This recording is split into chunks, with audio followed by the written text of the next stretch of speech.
And you talk about the member life cycle. You talk about that translating to measurable growth. Can you get into the weeds of how you see that, how you're helping make that happen for churches all over the world?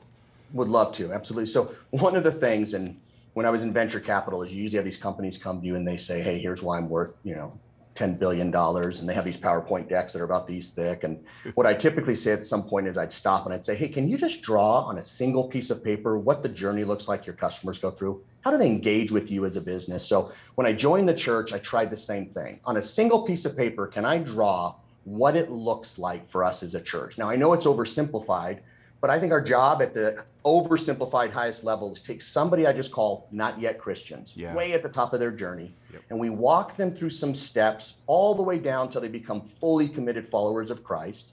And we do that because we hope that when we have these fully committed followers, disciples, leaders, you name it, they're going to go out, just compelled to go out to their areas of influence, their schools, their workplaces, their jobs, you name it, and they're going to bring more people in.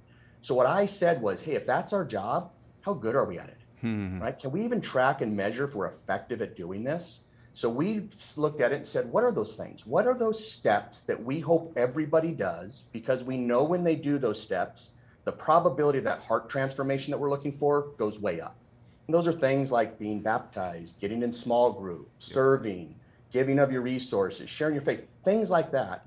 So all I said was, hey, can we look at an individual level and track who's doing those things, so that we can match people to something they could be doing and then find a way to tell them to do it. So that's what it is. It's really just mapping the steps of a journey, tracking if somebody's already doing it or not, and then finding a way to encourage them to take a step maybe they haven't taken yet.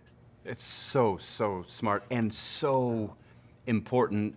And honestly, I've been pastoring for 30 some years, and just to have it distilled down to that basic, it's just spot on simple, which works best for a guy like me anyway.